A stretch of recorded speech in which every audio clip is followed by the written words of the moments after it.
Is this like a holy robe or a carpet thing? Oh, you have the on your camera. I like that. Is that from Peru? No, my close Andean.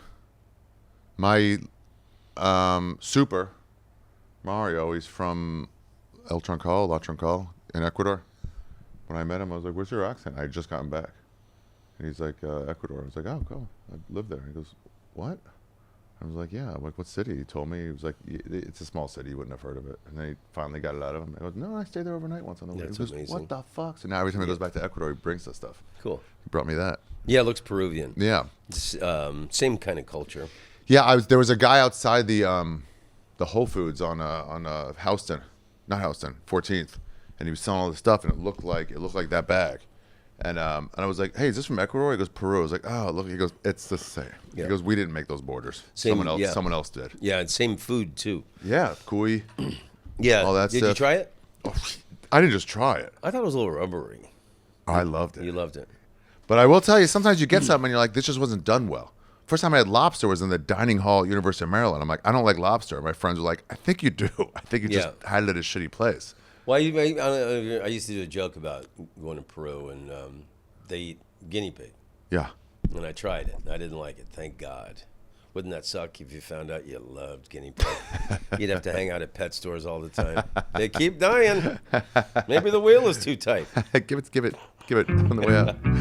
Where you been and where you going? This is Ari's travel show, yeah. We're gonna talk about travel today. It's You Be Trippin, yeah. Guys, welcome to You Be Trippin. It's a travel podcast.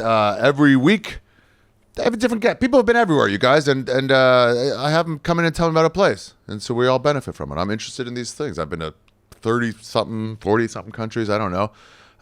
It's not a contest. It's really everyone's exciting. And today, I have a guest on that's a fucking hero in the comedy world, on the Mount Rushmore of travel. I mean, top 5 easily, but I say number 1. But it doesn't matter. It's not a contest. Tom Rhodes. I've been trying to get you on here since before the podcast even started. I love that you say I belong on the Mount Rushmore of traveling comedians. I mean, yeah. I don't know if I ever told you this. I saw you maybe the first time I met you or one of the times. It was at early Moon Tower. Could have been South, but I think it was Moon Tower in Austin. Before everybody moved there. And Dom Herrera came up to you. And he goes, "Hey, Tom." And it might not be Dom, but my memories, whatever. But he goes, "Tom, where you living now?" You go, "In these shoes, man." I was like, "Who's this guy?" Yeah, I didn't live anywhere for 10 years. I put everything into storage, and I just, I lived in Amsterdam for 5 years. I put everything into storage when I went to Amsterdam. And then I moved back to Los Angeles, and I was living in Koreatown, and I was on the road half the time, and I was paying rent on a place that I, was not in because I was really starting to get, I was doing like a month in Australia every year and like a month or two in Europe, a month in Asia. And so I thought, why live anywhere? So I put everything into storage. And then back then, when people would ask me, where do you live? I would always say, in these shoes. That's such a good response. Yeah. Henry Rollins had one where they go like, "What are you doing here?" Because he'd go travel a lot. And he's like, "I keep getting this question. Same as you. I keep getting this question. I have to have an answer. Something cool." And he goes, "I'm here to meet you." And it's kind of that's why he's there, to meet some guy who was willing to talk to him. But anyway, maybe one time we'll do a podcast about just full nomad life. I wanted to ask you some questions, like, because I've wanted to do this since before you started it. You told me about the concept of the podcast, and we've been friends for a long time. We ran into each other in Jerusalem at the Church of the Holy Sepulchre, which is just mind-blowing. Wild. I was going to a divorce, December 2018, and I took my super Christian mother to Jerusalem for like 2 weeks. What better time to go to the Holy Land than when your life is falling apart? So, got that Jesus thing where you think you are him. So where Capital Jesus H. was crucified, they built a church around it, and it's called the Church of the Holy Sepulchre. And we go there, and we ran into you and your brother. It's nutty. Like, what are the chances? It's so nutty. I've got photos of us there. Oh, really? Yeah. On my phone. God. If you want me to send... send it to me. Put them in there. We'll put them in there. Oh, you have a fucking full photo. Do you want it right now, or do you want to send it to you later? Because I can just go right back to send it to me. December. Oh my God. Yeah, I was my brother, and he was going to this spot where Jesus was. Yeah, that's the spot. entombed. So it's under that table, and Yeah. the guys who look after it, I don't know what they're.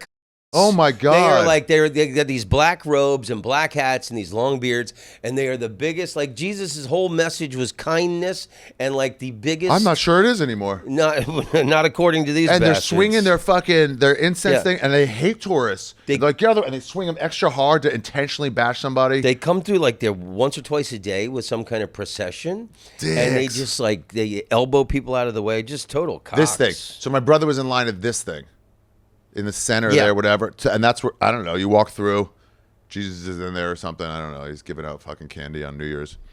But my brother was like, I went in yesterday. I went back to my old yeshiva, and he was, I went yesterday. I'll wait in line for you. Why don't you walk around and look at everything? And because when we grew up and we were in Israel for a seminary, we never went to the Christian Quarter. And my brother was like, hey, we're adults now. Let's look at all the other 3 parts of Jerusalem. And so we're walking around. I can't go too deep into the Arab, but like we're walking around. It was so fucking cool. And then I turned a corner, and who do I see but fucking the traveling man? Tom, you're just like, Ari? I'm like, wait, what? What? It doesn't even make sense. It's unbelievable. And we had a story about that. We kept going back to the Church of the Holy Sepulchre. You and your mama? My mom, yeah. Because, we did the tour. We saw, where Jesus spent the night in jail and all these things, where he drags the cross. And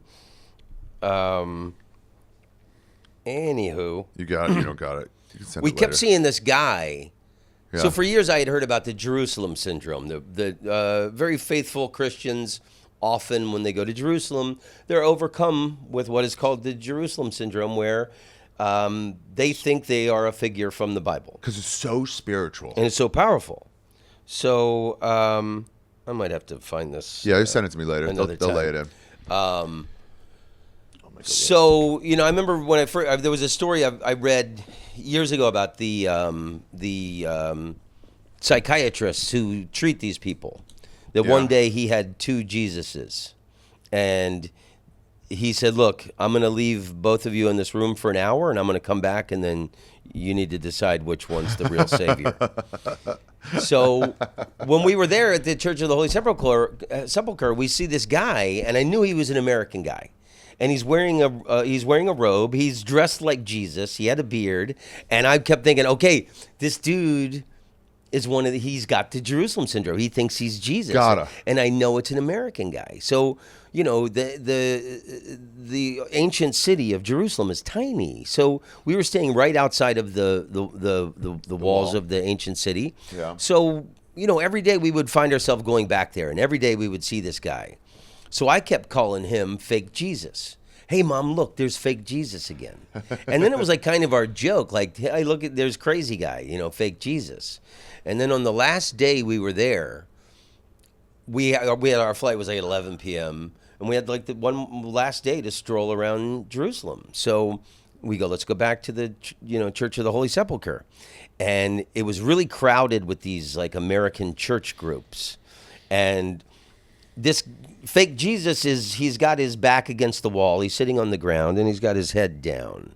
And there's a American church group coming through, and this woman has got like, a stick with a little flag on it, like, follow me, I'm the leader, right? And she's walking by and she mocks the guy. No. She leans down. This is a little American church group. Yeah. She goes, so, can you do miracles too? Oh, what a dick. And Fake Jesus guy, he lifts his head up and he says, only Jesus can do miracles. The real miracle is when a bad person becomes a good person. And that was the most profound. And then the woman like shrugged and walked on. But Not shrugged. She should have been like, fuck, I'm a That was the terrible most person. profound thing I heard the entire time I was in Jerusalem. And this guy wasn't crazy at all. And so like they go on, and then I introduce myself to him. Hey man, we've seen you a few times. We've been here for like 10 days. And the guy's name was Steve. He was from Detroit. He's like a investment banker type person. And His business has been very well, and he's really Christian. Yeah. And every couple of years, he likes to go to Jerusalem and just walk in the steps And live like his hero. and live like his hero. Yeah, it's like And if so I could, there wasn't. I thought the guy was crazy, and he turned out to be probably the most sane person in all of Jerusalem. wow. Yeah, The just real because he's dressed like miracle- Jesus, he's like, I don't think I am. The real miracle is when a bad person becomes a good person. Boom. Yeah, it was wild. You know, I was going to buy well, I've never said it on here, but I've told you already. I was there, and I was like, I got to go buy like a Steve Simone, our buddy. Yeah. He's my favorite Christian friend. No offense to Joe Rogan. Am I second? No, you're not Christian enough to be on there. You fuck. But you take the cross, because we did that too. I said, I'm going to get a bumper sticker for him or a fridge magnet for him. And you're like, fridge magnet? Yeah. And I was like, well, something for the get him a cross. Yeah, get him across. And then And I someone, go, do they sell them around here? And you're like, bro. You were just like, the I was thing such is- a rookie. And we heard about this when we were there, and so we did it. And you got one for Steve also. So you get it. You get a cross, and then in the Church of the Holy Sepulchre, there's a stone slab on the ground, and it's actually where they took Jesus's body off of the cross, and they cleaned his body in like the Jewish rite when someone dies, right? So supposedly this stone slab has got real serious Jesus power on it. Yeah. So when you go to Jerusalem, you buy a cross, and then you put it on this. It's like charging up your iPhone, basically. That's what it you is. know? These people are all doing that You put here. your cross on Pictures the of people. slab where Jesus' body was cleaned, and I have one. It's hanging on my wall. in Greek my- Orthodox women in all the black, just weeping, just Yeah. weeping, touching it, weeping. It's like, Yeah. and there's no faking it. They're crying. Yeah. And so I charged it up. Yeah, and I've talked to Steve about it. It's not just a cross. It's a cross that's Been- got the energy There's a of. little piece of dirt. They have that little window in the middle Yeah. of it. So some have it, some don't. You don't need it, but Well, but it's symbolic. there's some that are like this, or some that are ornate. There's these little windows on the and it's got like herbs from the Holy Land, and there's like flower. There's some pieces, dirt in there. Different and ones there's have some different dirt, and yeah. So I gave it to him. He loved it. You were 100% right. That was exactly what he'd want. I'm like, I brought this from Jerusalem. So No way. I'm I- like, even more than Jerusalem. Yeah. I put it on the slab, but then he was like, what? Yeah, and I gave you the idea. Yeah. Gets better. So his mom and dad were living in Florida. They got COVID, and they got it bad. This was 2020. They got it bad. And it got to the point where the doctor was like, hey, tell your brother to come home from Pennsylvania and say goodbye. Like they're not making it. Yeah. So right then they had some new treatment called monoclonal antibodies, whatever. But Steve, and it was like, it's still like, it might be too late. They're old. And they love pasta. So two possible problems. So he gives him the cross. Gives him the cross. Turned around. Boom. Everything turned around. Yeah. She goes, Ari saved me. So it was. It was you. I saved his parents. And I said, listen, if I'm the one who saved you, and if you're the one who saved you, then you got to give some credit to Jesus. Yeah. if we're saved, you got to give some Well, credit that's to the man. interesting that you say that because I bought crosses for all the Christians in my life and put it on the slab, but I had an extra one, and of the beautiful cross that I got, the one that you're describing with the little windows and the elements of the Holy Land in the little holes. Yeah. I had an extra one, and that woman I was telling you about earlier that had the mental breakdown. Yeah. I gave her the extra one. Kamala Harris. Yeah, so When you were fucking her? yeah, for a while? yeah. Well, it was She was rebounding it was from right loss. after her and Willie Brown broke up. So wow, yeah. she was in an emotional. yeah. she was in a really. And it helped her She out was of in a it? tender spot. But Yeah, for real, it helped this one out. She was like, that's cool. It is cool. she was just grateful I didn't wear a hat.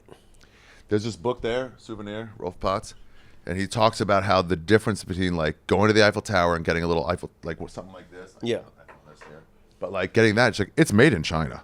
So why can't you just order it when you get home from China? Yeah. Like it has to have been there. There's Yeah. more power to it if you're an Yeah. animist. Well, and those crosses, to put it on the slab, that's a the thing. thing. Hi, everybody. Ari Shaffir here to tell you a little bit about the guest on today's episode, Mr. Tom Rhodes, traveler #1 in stand-up comedy. I'm pretending I'm on my phone. I'm really not, only because it's embarrassing to do this in public, so I have to pretend like I'm on something. For a little while later, when I do Tom's dates, I'm going to take it away. He rules, guys. I know I've said this before on this podcast and probably the defunct Skeptic Tank podcast, but the first time I ever saw him was at the Moon Tower Comedy Festival, and Dom Herrera went up to him, and he goes, I didn't know him. I just knew him from his old TV show. He goes, Tom, where are you living now? Tom goes, in these shoes, man. Who's that cool? I mean, legitimately, who's that cool? Let me tell you a little about Tom and his dates and everything he's got going on. So you can follow him and keep up with him because legitimately, he is the #1 traveler in comedy. His podcast, Tom Rhodes Smart Camp, is up right now. It's on YouTube at Tom Rhodes Comedy. His new special, The Ripest Zebra, is out right now. And that album that we end up talking about in this episode, called Around the World, where he does bits about every single place he's been in those places, some multiple times. It's pretty interesting and hilarious too. I've heard a lot of it. Don't know if I heard the whole thing, but I think I have. He's also on the road. You get tickets at tomrhodes.net. He's in Galway tonight, Fort Worth, Sacramento, Orlando, Las Vegas, Hawaii, Albuquerque, Austin, Texas, and Houston, Texas. Go to tomrhodes.net for all those. And for myself, you want to follow me on Instagram, it's at Ari Shaffir. Or this podcast Instagram, it's You Be Trippin Pod. The YouTube, please subscribe wherever you're watching or listening. It's You Be Trippin Pod on YouTube and on Instagram. I got merch. I got Shroomfest shirts left over. I got You Be Trippin shirts. I got You Be Trippin stickers that I've been putting up. You guys putting them up? 6-pack of stickers to put up wherever you go on your travels. What I have found is that these clear ones look best on white. And then the other ones look good in other places. But if you find one of the stickers that I put up in the wild, take a picture and tag the You Be Trippin Pod on Instagram. If you're the first one to do it, give you 2 free tickets to a show when I start touring again in 2027. Who's going to find this one? I mean, nobody. Nobody's coming here. That's it, you guys. Grinders, vinyls from Jew, psychedelic playing cards, yarmulkes, all that and more. Go to arishaffir.com for everything. Let's get back to the episode. Mongolia is one of the coolest places I've always wanted to go, and I want to get back to it and hear more about it. This is a nominee for Pictures of the Year. Whatever your nominees you have, please put them in the comments below, everybody. Do your part. Say, I think this should be I don't even know what the categories are, so I need your help. Best food, worst sex, best sex, toilet situations, best trip, worst trip, best guest. And that's it. I don't know about you guys, but mi vota es por Jose Ayala. Jose Ayala es para tú. All right, let's get back to the episode. But the questions I wanted to ask you about traveling, so thinking about, one day you and I are going to finally sit down. Mm-hmm. It was something like, do you have a brand of luggage that you use? It's a great question.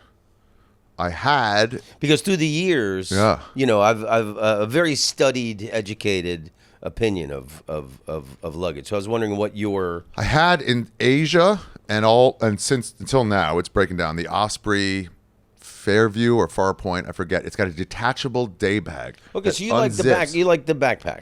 There's roller bag people and there's backpack people, and I'm. Well, that's the thing. I got going like this versus pulling a bag. Yeah, until you get to a cobblestone street and or going up steps. Yeah. Oh, it blows. I'm a backpack person. It's fine. I'm a garment bag with wheels on it. Yeah. You're just nice. I like Tumi. Tumi. It's very expensive. Okay. Tumi luggage, and they make one that's a garment bag that folds over. And they're really expensive bags. Really? So the first time, because I used... And that's hard. You can bring your vinyls back, which is a big thing. Yeah. For years, I used Travel Pro, and they were great, and those would last about 5 years. And then something changed in them about 15, 20 years ago, and then their bags only lasted like 2 years, and really cheap quality. So I would never get them again. So... It was about 12 years ago. I was still married, and I got this Tumi bag. Okay. And they'll put your name on it also. Oh, really? Yeah. Engrave it? No, there's these little tags if you're that they'll put on it. Anyway, the bag was like this 12 years ago. It was like $1,000. And my wife, I'm now divorced, but she was like, "There's no way you have $1,000 for luggage. That is crazy. Crazy, right? That's crazy." So I actually bought the bag in Canada, and for Canadian dollars, it was like 1,300. So I was snowed in Switzerland. I did this Switzerland tour, brilliant tour. It no longer exists, but I did it 3 times. You would do Geneva, Lausanne, Basel, and then Zurich. Oh, nice. And I was snowed in Basel for like 3 extra days. It was like a week before Christmas. Finally, I get out of there, fly back to Amsterdam, and the bag was ripped. And the airline, KLM, through Delta, because I had bought it through Delta. Delta's my airline. They said, we will replace the bag if you have the receipt. And I had miraculously, I had the receipt. Really big, like a computer, or like those kind of receipts I'll save, you know. That's great when they say if you have the receipt. So it was 1,300 Canadian. I sent them the thing. They must not have looked at it. They sent me, so I had the bag for 10 years. And they sent you $1,300 They US? sent me $1,300. So my now ex-wife, I told her, I go, you know, not only was it smart, I had the bag for 10 years and then I made $300. That's great. So I got a new one, and now they're like 1,500. Wow. But the bag will last you for 10 years. I mean, now you're on the Mount Rushmore of Jews. Yeah. This day just keeps getting better. Yeah, they had this. It's detachable, but the new one, it doesn't zip up. It just sags. So I got to get one right now, actually. Okay, since we're on the Christian tip, I got this in Rome, the Vatican gift shop. Oh. And then this is like the patron saint of comedians. No way. Yeah, what's his name? It's really small on there. The silver one. He's the patron saint of comedians and actors, I believe. The silver one. Yeah. What's it say? On the back? No, it's got his name on it. Pray for us. Oh, does it really? Really small on the side. Can you see it? Saint Genius. Saint Genius. Saint Genius. That's it. Genesius. Genesius. That's it. That's cool. Damn, this came in handy now. All right, where are we going today, Tom? Okay, our last travel question. Oh, okay. What are your favorite hotel swimming pools? Of all time? Well, Just like what when I hear the word favorite, I've already decided, get the word favorite out of your mind and just go, name me something you like. Because I always get like, whoa, what's favorite? Okay, like what's your top couple? There's a pool in Siem Reap that we got in at the hostel. It's a hostel pool, and everyone just was out. And I hadn't hung with like other people in like a week or two. And I get in there, and everyone's chilling by the pool, and it was just so fun. It wasn't even a good deep one. But, man, it was so friendly and inviting. And it was like new people going, come on, and just hang. It was very, very nice. Later that night, some fucking idiot German would just like turn the lights on in the hostel and wake everybody up. And just like, I'm like, hey. He goes, oh, where are you from? I'm like, shut up. But I like that one. I never stay in hostels. That's funny that you do. I love them. So your favorite pools? One time in Thailand, me and Pete C stayed in one. We got like, it was one of those like, let's go 4-star for like $40 a night, and we had this great pool, and that was one day out of 12 in our place. Thailand has some great. What do you got? My favorite hotel swimming pool is the Buenos Aires Marriott. So the center of the city is the symbol of Buenos Aires is the obelisk. Okay. Obelisco in Espanol. Okay. And on the roof of the Marriott, which overlooks the Obelisco, which is, it's the Eiffel Tower of Buenos Aires. And it's half indoor. It's indoor, but there's like a outdoor section. There it is. Yeah. Wow. This is my favorite. Oh, that's the pool? This is it. Yeah. Wow. And this is perfect too, because to go up there at the end of the day, you see the light. This is like the sun's starting to go down. Wow. This is the greatest hotels. That rules. Oh, you didn't. Does it go further? No. Okay, 13 seconds. I'll get her to another one. Yeah, this is it. Wow. And then to the right there is like an outdoor area, and there's kind of like a jacuzzi thing. Ooh. Yeah, this is it. Jeez, this is my Louise. favorite. I'm marking this, buddy. So one of the first times I went to Buenos Aires, my mother's from Buenos Aires, and I have cousins there. Yeah. I like going down there in our winter. It's their summer. Yeah. And I stayed at a really cool boutique hotel in Palermo, Soho. And it was so hot, and the place didn't have a pool. And I said, is there anywhere where I can go swimming? And they said, yeah, you can get a day pass at the Marriott for like $20. Now it's probably like $25. Yeah. And you can go up, even if you're not staying there, you can spend the day there. Yeah, this is a better. Wow. This is a better video. They're going in it. Of it. Oh, damn. Yeah, and it's also a spa.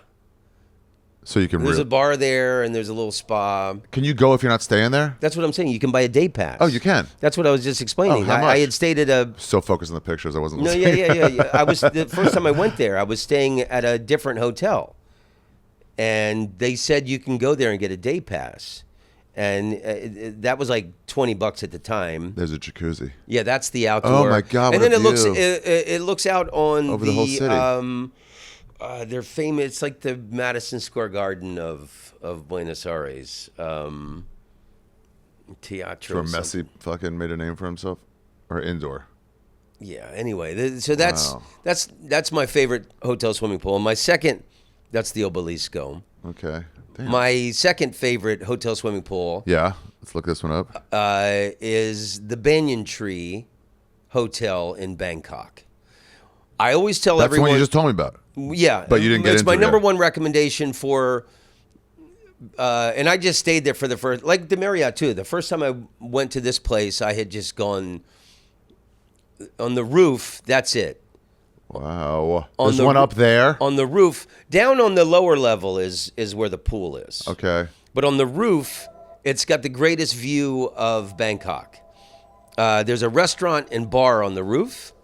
And so I always tell people, go up there like an hour before sunset, and then, get a bottle of wine or a meal. The restaurant's a little pricey. Stay for but sunset. It's the greatest view. Wow. It's the greatest view of Bangkok. And to watch the sunset there is great. So the pool is on a lower level, and it's got two little waterfalls, and it's on a roof itself. Yeah, that's the roof bar restaurant. Jesus. The cool thing about Bangkok, when we were leaving, we saw these like ads for like apartments, and me and Pete were like, dude, for $20,000 we could have a sick place in like the 30th floor. I went to Chiang Mai for the first time last August. First time. It's too bad you can't see this pool. The pool. It's gonna get there. It's gonna have something for sure. You went to Chiang Mai. So there's I did shows. I played at the Marriott in Chiang Mai, and there's a comedian that's it. There's a comedian that opened up for me. See on the left and the right. Yeah. On the top, there's like little this like kind of waterfall spout. Wow. It's such a lovely pool, and it's only like 5 feet deep, something like that. Enough to in a hot Bangkok. So day. Adam Palmater.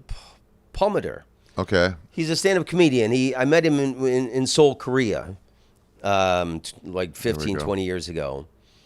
And he now lives in Chiang Mai. He's a muralist and a stand-up comedian. And so I stayed up there for 3 extra days in Chiang Mai. I had never been, and he showed me around. And he has an apartment, beautiful 2-bedroom place, and it's $800 a month. Yeah. Dude, online scams are getting more and more advanced every day, and it's getting harder and harder to not fall for them. Your security deserves to be a priority, and Cash App treats it that way. With Security Lock, Cash App requires a successful Face ID or biometric authentication to access your account. It's like your money is protected by your own personal bodyguard, even if your phone is lost or stolen. Plus, if you're about to send money to someone new, and Cash App notices something that looks a bit off, or that you might be falling for a scam, it will send you a warning before the money is sent to confirm that everything looks right. Turn on Security Lock in your Cash App settings today, and pay attention to scam warnings to keep your money safe. Learn more at cash.app/security. For a limited time, new Cash App customers can earn $10 if they use code SECURE10 in their profile at sign up and send $5 to a friend within 14 days. Terms apply. Cash App is a financial services platform, not a bank. Banking services provided by Cash App's bank partners. Prepaid debit cards issued by Sutton Bank, member FDIC. Discounts provided by Cash App, a Block Inc. brand. Visit cash.app/legal/podcast for full disclosures. Hey guys, today's episode of You Be Trippin is brought to you by Shopify. Shopify is the commerce platform behind millions of businesses around the world. And 10% of all e-commerce in the US, from household names like Mattel and Gymshark to brands just getting started, use Shopify. In fact, me, Ari Shaffir, I also use Shopify.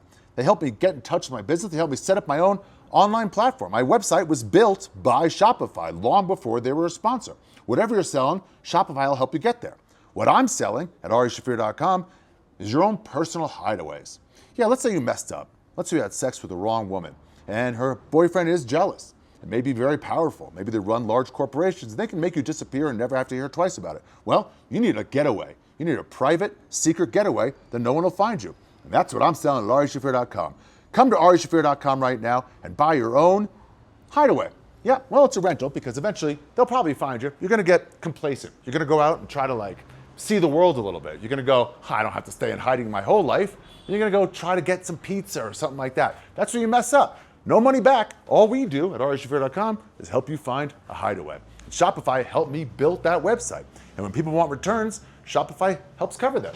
Yeah, they get you in touch with your client base. Anything you need, from selling online to building a website, like I said, Shopify gets you there. Hey, you got extra time in your hands. Screwed the wrong person. And now you got to do nothing all day. Why not build a website with Shopify? Turn those dreams into sound effects. Give them the best shot at success with Shopify. Sign up for your $1 per month trial and start selling today at shopify.com/trippin. Go to shopify.com/trippin. That's shopify.com. Somebody coming? /trippin.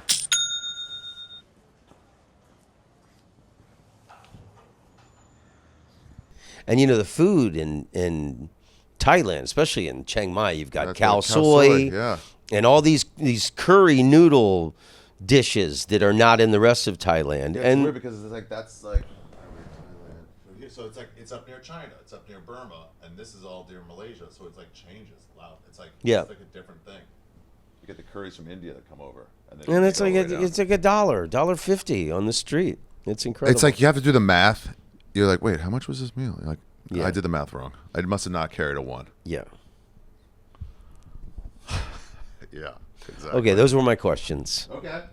Good questions. Good leading questions. I like it. Where are we going today? What are we doing? I was curious what your favorite hotel swimming pool was. I mean, it's reminding me of this is a good theme episode. The temples of Angkor were amazing, but I did not.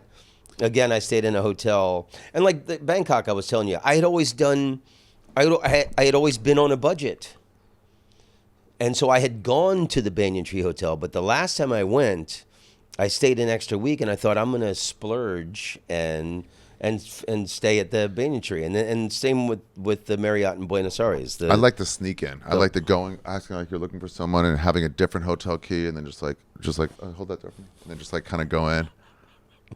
I did it the other day at the what's that park up past the stand, north of the stand, where Bryant Park, Gramercy Park, where you have to have a place around it. Oh yeah, you got to have a key to get in. Yeah, so I saw somebody coming out, and I just took my keys and went like this, and I was like, "Oh, hold it." It's just as if I was about, and they held it for me. It's like the bit you did on your last special about being able to steal because you're white. Privilege. Yeah, I look like I could have had a place. My dad could have had a place. But different pools is good. It reminds me of other ones in Bangkok too that I was at with Pete, where it's just laying there in a pool in that kind of heat, and you're like, I'm gonna go in, gonna dry right off, go in, dry right off. Be a good theme episode. Well, I grew up in Florida, so the first women I ever kissed was after swimming in pools. So to this day, the smell of chlorine on a woman drives me crazy. Gets you hot? Yeah. That's funny. All right, Mongolia. This is, no one else I know has been there. It's also one of the most intriguing places. Since you told me about it the first time, maybe a decade ago. I've been there twice I've got to get there. You do. Mongolia is so special. And you were like, there's a gig. It's so unique. And there's an amazing club in Ulaanbaatar. So people in Ulaanbaatar refer to it as You Be City. Ooh, that's funny. So the name of the comedy club in Ulaanbaatar is You Be City Comedy Club. So there's one street in Ulaanbaatar, and I had heard about this gig. They had reached out to me. And, you know, there used to be great English language gigs in China. Now those were all murdered about 7-8 years ago. They drove out foreign businesses and shut down those English language comedy shows. But, you know, it's like a 2 or 3 hour flight from Beijing, and you can also get there from Korea. That's like a cool spot. It is a proper, brilliant comedy club. I mean, it's like Caroline's on Broadway used to be. Wow. So there's this, you know, every city's got like... Shut up. Every city's got like the one cool street with like the great restaurants and bars on it. So this club, it's like it's on that street? It's like a 4-story building. It's not what I picture when I hear Mongolia. That outfit and this level it's of like it's like a 4-story building. Yeah. This guy Bata. It's his club. His mother is a dentist. The club is like on the 3rd floor of this building. His mother's a dentist, and her dentist office is on the. Yeah, this is the building. Look at it. Look at that wrought iron. It looks like it could be in New Orleans. Yeah. So the top floor is his mother's dentist's office, and so it's really like this family vibe. And they're so grateful and generous that you're there.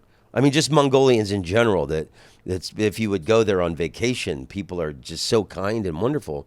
But I've been there twice, and his mother has cleaned my teeth for free. No way. Twice. So, like, if you perform that's there, benefit. they'll also his mom will also take a look at that's your like choppers. those old Alaska gigs. Like, we'll take you fishing as long as you come up here. I'm like, okay, yeah. Or you're a fucking festival gig where you're like, we'll give you passes.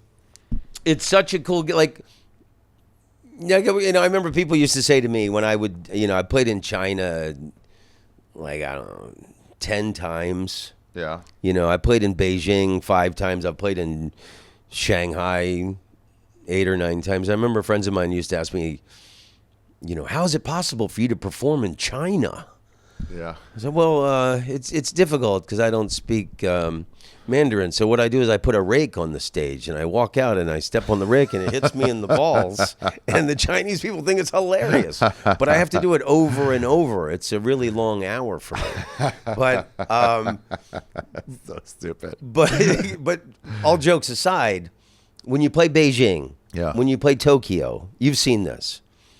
Paris, Berlin is the same. It'll be half the audience will be English-speaking expatriates, and then the other half will be locals, like in China or Thailand or Japan, and people that were either educated or grew up in English-speaking countries, and they love English language comedy. So usually it's half and half. Mongolia is not like this. Mongolia, it was like 100% Mongolian audience. Wow. I remember there was like one guy from Wisconsin and one woman from Australia who happened to be there. They were like, let's see you know, a show. I did like a weekend of shows twice, and there was only like a couple of non-Mongolians in the audience. They speak English? They all speak English, and just the greatest laughers. And what else do they speak? Mongolian? Mongolian. And is that a mix? Is that, I'm guessing here, mixture of Russian and Chinese? Well, or not even? Let me just say this. I think Mongolian people are among the most attractive people on the planet Earth. Who's the least attractive? I have the right answer. You Burmese. I've never been there. Don't. Really? Yeah. I mean, I loved it. Mongolian people, you'll see this in a lot of Korean people too. And then I was in Vietnam in March. Just they really look. See, there's the guy. If you scroll down, that's no, back up the other way. See, that's Bata on. Oh no, that's Bata on my right, the left in the white shirt. That's Bata. He owns the club. He's the comic. Yeah, he's really an awesome dude. And he's really into shamanism and spiritualism. This is more what I picture about Mongolia. This is Zolo. So Bata and Zolo. They're both comedians, and they're both great. Wow. So Mongolians have these really high cheekbones that I think make them like really attractive. So Mongolia is between China and Russia. Yeah. So I think the that's basically how Mongolian people look. They really have this striking. I mean, it's weird to say this when there's pictures of men on the screen, but the women I find strikingly beautiful. And if I owned a modeling agency, I think I would only have Mongolian models. It's funny because Mongol and Mongoloid used to be the term for Down syndrome. Yeah, and I think that they used to the uneducated whites of Europe. One of the theories of Down syndrome was that one of your ancestors had been raped by a Mongolian soldier. Is where Mongoloid comes from, if I'm not mistaken. I mean, you do have some hot ones. You do have some decent hot ones. Yeah, now I would, if I had a modeling agency, I think I would also hire women from Senegal and Cameroon. And yeah, you're into the NJ. They used to call it in college. What's it? They used to call it in college NJ. What's that? Something juice. But it wasn't my term. It was black people's term. I can't say it, but interesting. Well, you should do this gig. So go ahead. So I mean, it's as you can see, it's a proper comedy club. Okay. A lot of those international gigs for years, a lot of them would just be in like bars or jazz clubs, music venue type places. But Bata loves comedy. They studied it. They've really designed like the perfect stage. It's this great intimate room. I think it holds probably like 150. So you fly into Ulaanbaatar. Yeah. And what's this compared to the rest of the country? It's like regular big city life. It's the biggest city. Yeah. It's the biggest. I'm saying, is it built up? Is it dingy? Is it poor? No, it was under Russian occupation for years. Okay. So they weren't even allowed to study their own history. The Russians wouldn't let them honor and celebrate Genghis Khan and the ancient Mongolian warriors.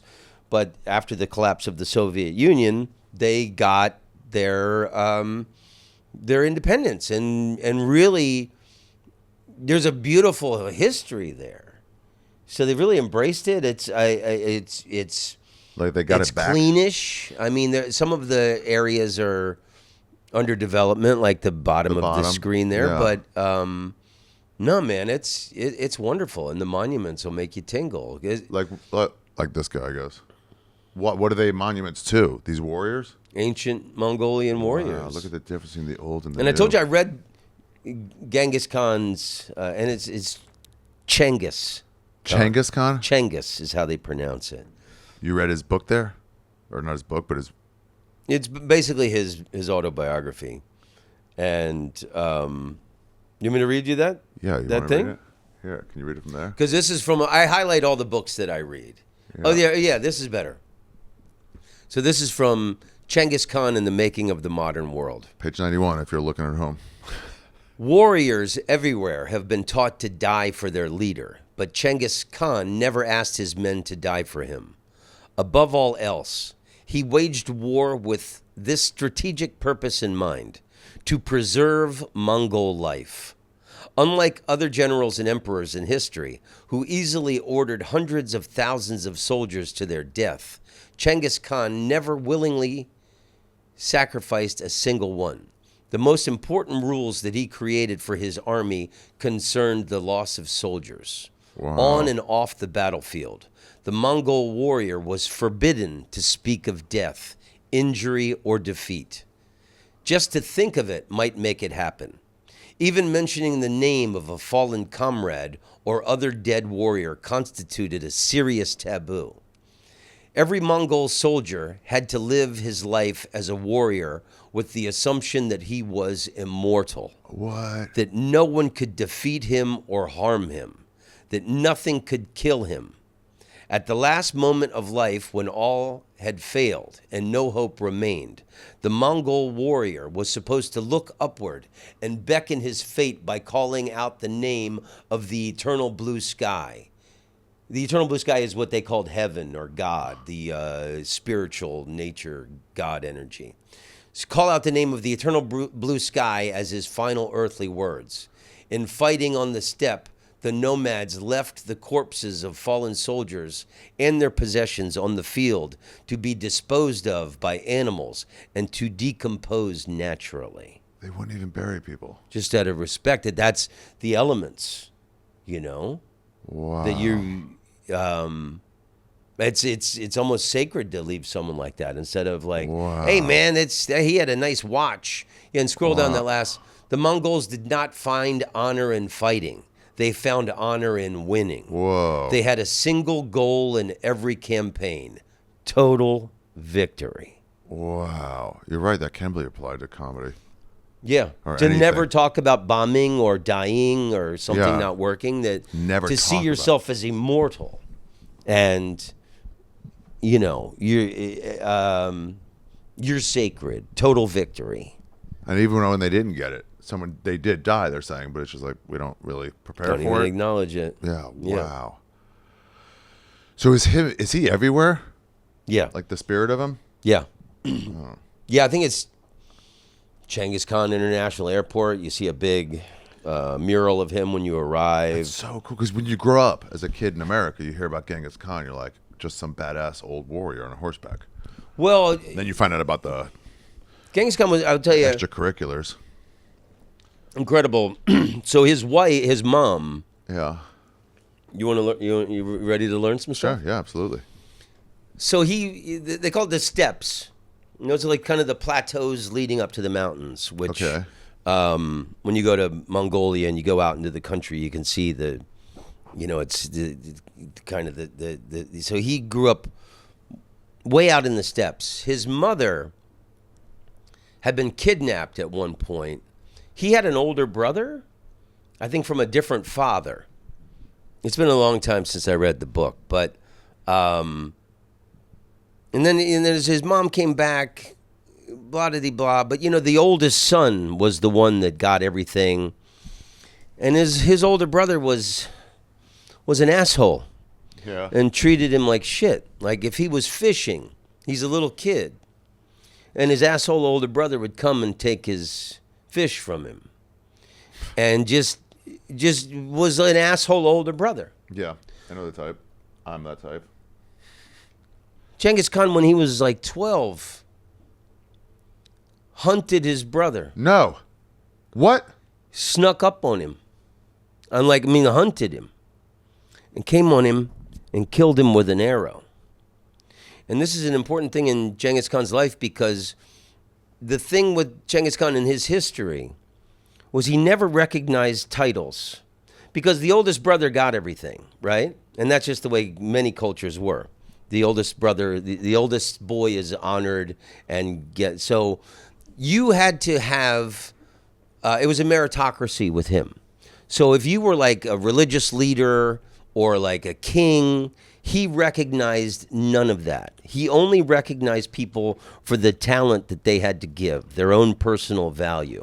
And that's why anyone, and then they would conquer nations and they would incorporate the technology.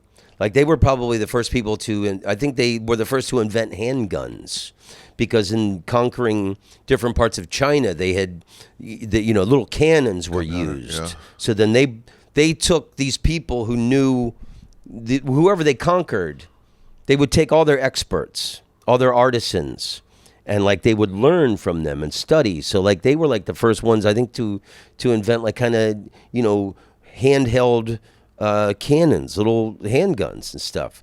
So I think that's a really cool, interesting fact about him that he didn't recognize. Like they'd conquer a kingdom and like the religious people, because it was just the etiquette. Like, hey, we're the top religious people, or hey, we're the royalty, we're the nobility. You're supposed to leave us alone. You're supposed to leave us alone, and he was just like, no, fuck that, kill them all. And he would only keep, the ones that had personal value that could teach them something. Dude, when you hear about something like that, like when he was old, when he was 12, he killed his brother. That sounds like a made-up story about a fake character, that doesn't exist. It's like the scorpion and the frog kind of shit. But you're like, no, this guy existed and he did this. Yeah, it's just like hard. No, it's remarkable. And then they were the first to invent a passport because they had conquered so much land. He would give out these. It was kind of a slab with his stamp on it, and if you were, and so if you didn't recognize someone he had given the passport to, and give them safe passage, you would be in trouble. They got all the way to Germany. Yeah, and then they turned around. They could have conquered. I'm just going to keep going back here until we see how far they go. So, I might go. be slightly wrong, but the thing that I always say, people go, Genghis Khan. It's funny. I posted a photo. Wow. They conquered, look at that, all the way to Germany. Did they go east also? And the Europeans lived in terror.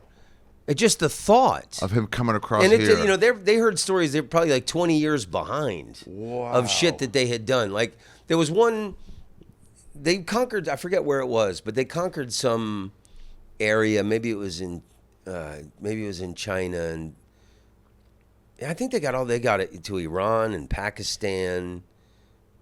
There was some old woman, who swallowed her pearls or a pearl. Kind of in defiance. And they cut her open to pull the pearl out. And then they decided to cut open everyone else in this village to see if they had, cut them all. Yeah. So that lady's like, damn it. They didn't fuck around. But it's funny. He created a lot of civilization. I'll tell you what I think is the best thing about him in a minute. But I mean, he was a pretty ruthless killer. I had posted something. During the pandemic, I was making these LA history videos. So I did one on Tupac Shakur. Okay. And some guy commented. He said, Tupac Shakur was a killer. Who else are your heroes? Genghis Khan? I was like, well, yeah. I didn't answer the guy. Bro, oh my God, you know about Genghis? Yeah. With this guy, yeah, there you go. See, I did one on Bukowski, one on... What'd you do about Bukowski? You go to, what's that place called just south of the Comedy Store? That bar, Barney's Beanery, where they won't service you in any way. Yeah. And Bukowski used to hang out there, and he would complain about the service at Barney's Beanery. And then 30 years later, it's not gotten better. Jim Morrison used to hang out there, too. Really? Yeah, and I did one on the lowrider culture of Los These Angeles. Are pretty cool. And one on Tupac. So, wow. Anyway, cool. I might be slightly wrong on this, but, so people say, Genghis Khan was this ruthless killer, which, you can't argue that. But he did introduce many incredible things to the civilized world. And I personally, I might be wrong, I think Genghis Khan gave the world pants and ice cream. Ice cream? Because before Genghis Khan, European men all wore robes.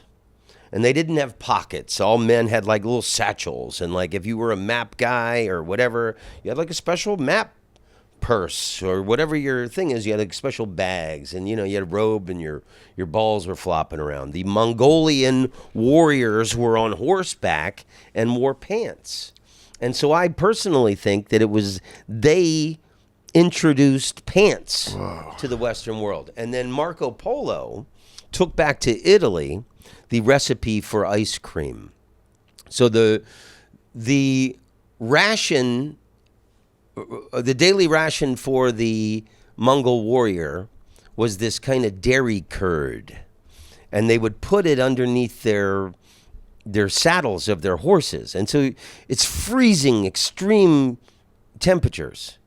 So they're riding, and the constant pounding of the saddle and the freezing temperatures made something kind of like ice cream. And then there was another element to it that Marco Polo took this recipe back to Italy, and that's how the world got ice cream. What? So this is my I might be slightly off, but in my opinion, Mongolia. When was gave the world pants and ice cream, and you know what?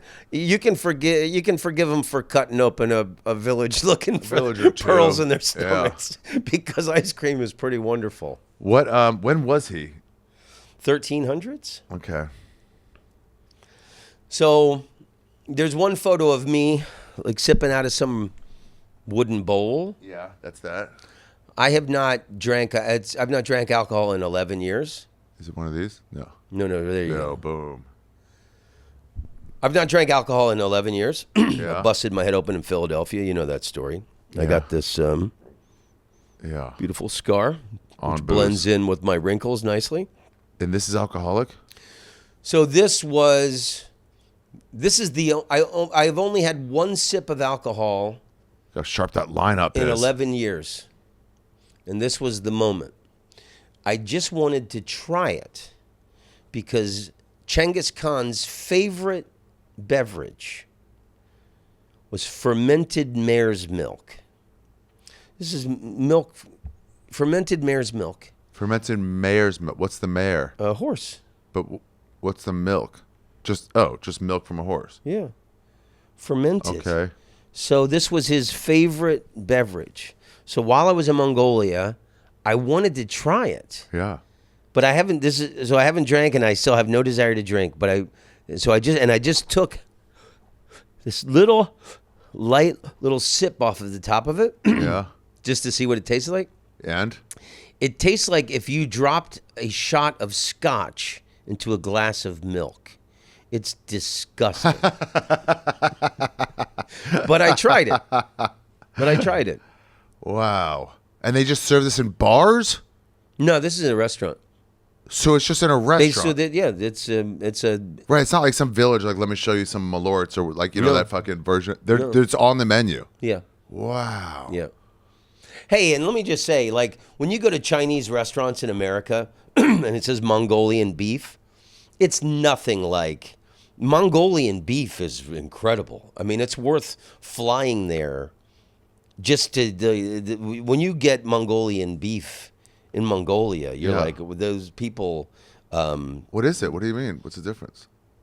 It's just... Same recipe? No, it's nothing like you see on the menu in Chinese restaurants in America when it says Mongolian beef. It's like it's like just succulent and delicious. Oh, really? Top quality. Is it the same type of recipe? I mean, there's no recipe. It's But so why do they call Mongolian beef? I don't know. I mean, like, you know, they've I don't think they're eating orange chicken in China either, you know? It's just covered with some kind of The sauce. American ones are always like sweetened up. Yeah. Tom Sawyer from what's it called?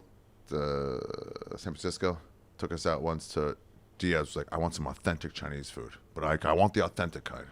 And he goes, okay. And then we're sitting there. He's like, I know the plate. And then Diaz just sitting there kind of playing with his food. I'm like, what's the matter? He goes, it's just too authentic. It's just looking back at me, and I don't want these eyeballs in this crawfish. That reminds me, when you were playing at Cobb's one time in San Francisco, and I remember I was playing at the Punchline, and I went over to meet you, and it was after your show, and all these people were. This is years ago. It was like right when you were starting to get like Going. You were starting to get like a big following. Okay. And you and I were outside, and all these like fans of yours came up and were giving you weed, and I was like, holy shit, Ari, that's beautiful. And you go, yeah, I keep saying on my podcast I love weed, so people will keep coming up giving me weed. And you go, great. You go, maybe I should say I love Mercedes. I thought that was so funny. But I found this in my apartment before we came, and back then, The grinder. That's the big one. That's the original one.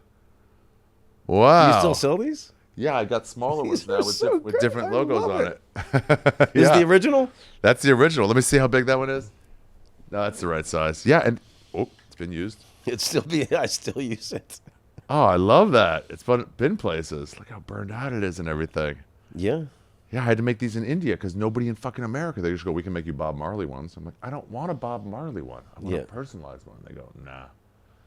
They're great. That's all I use too is my own grinder. That's awesome. So I think of you every day is what I'm saying. That's nice. So Back to Mongolia. So these guys, Bata and Zolo and the local comedy scene. Yeah. I mean, and these people are, they study comedy.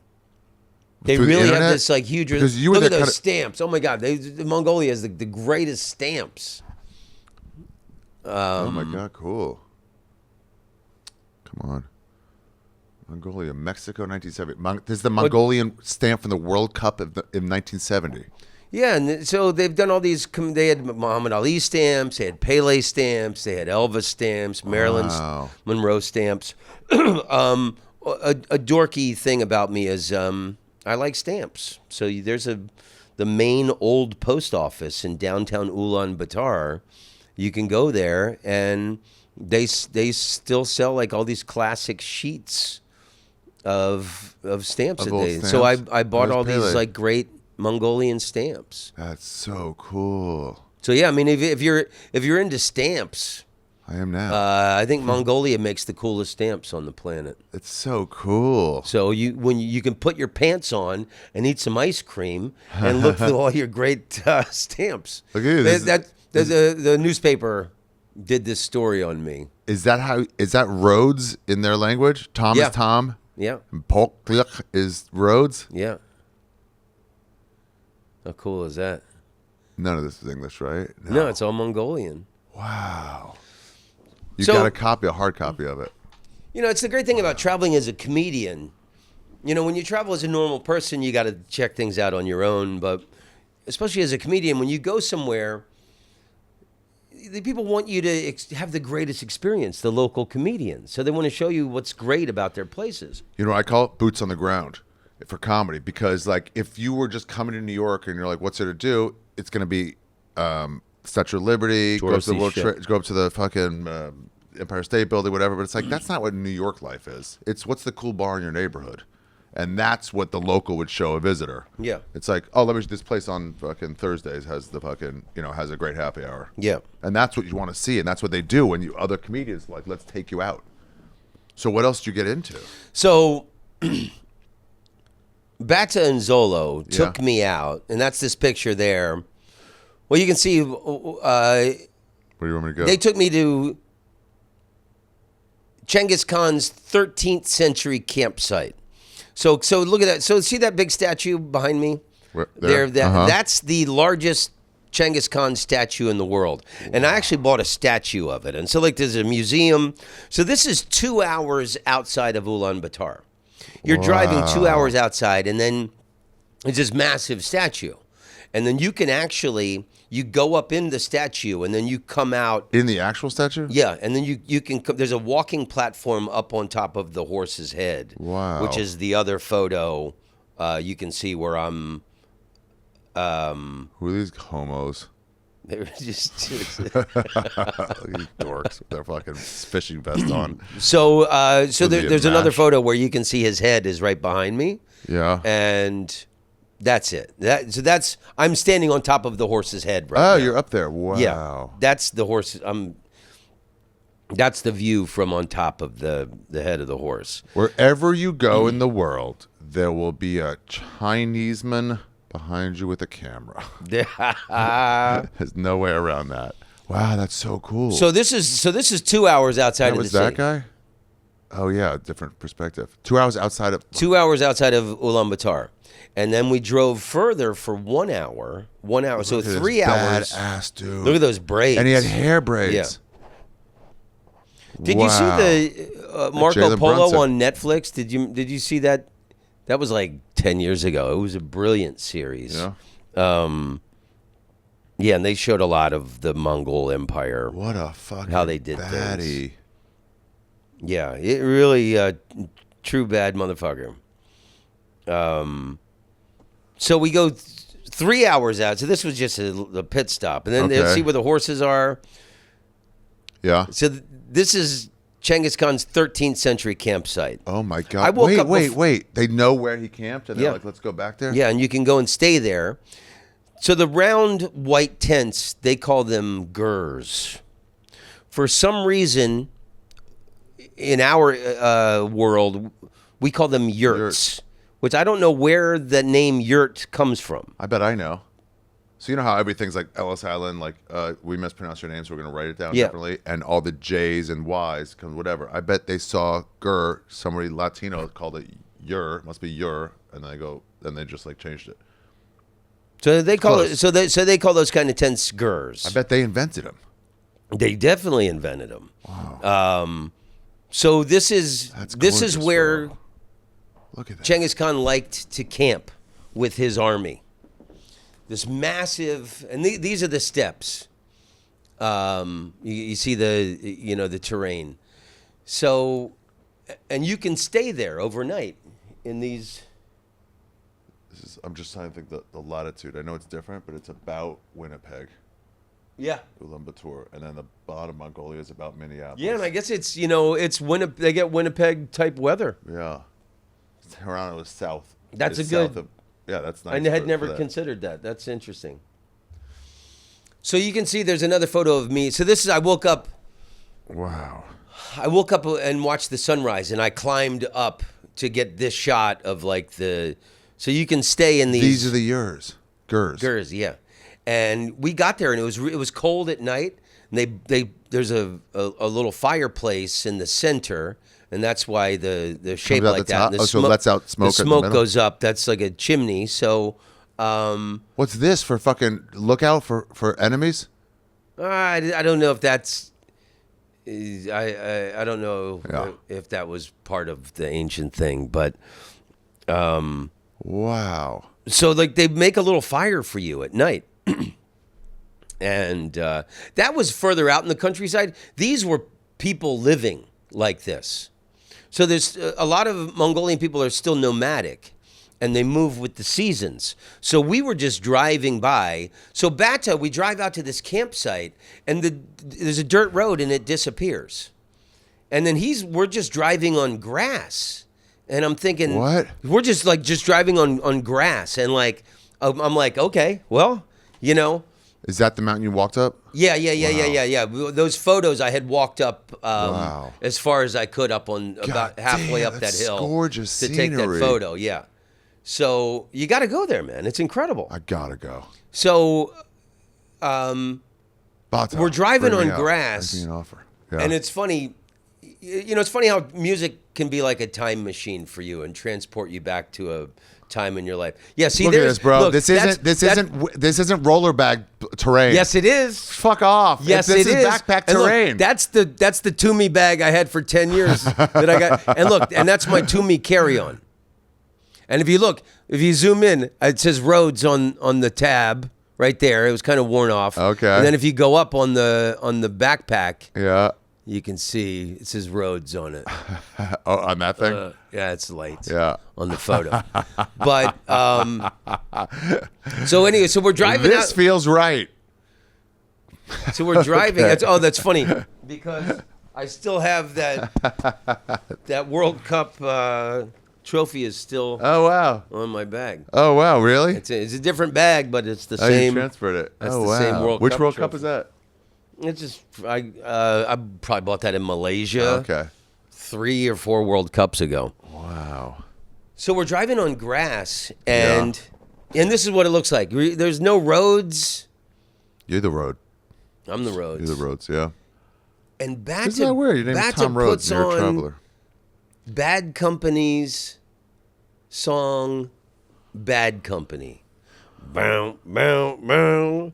And we're driving on grass, and I'm like, okay, well, who knows where? There's no roads. I'm sure he knows where he's going. A lot of times in travel, you just got to trust the moment, you know?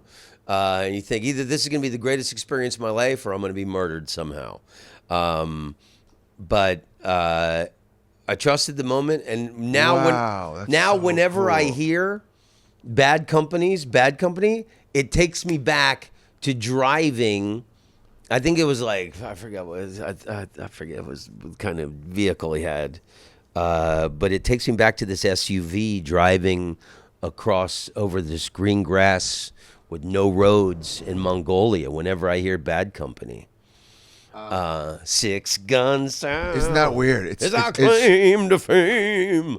You can associate that with that. I was in Kupang, Thailand. I was getting ready to go over to East Timor. Landed there, got a ride cab from the airport, and I hadn't seen anyone in months. And the cab driver, Guns N' Roses came on in the car. I was like, oh, hell yes. And I'm just like, listen, couldn't communicate with them. And that song takes you back to that moment. Then that song ended. It was like a 30-minute ride from the airport. Another Guns N' Roses song came on, and I was like, wait. And then a third. I'm like, oh, this is the album. Oh, he's playing the album. Yeah, on tape. Great. Wow. And it's just like, now that's You've album been dancing with Paula Poundstone. Yeah. She won't leave me alone. Mongolia in the summertime.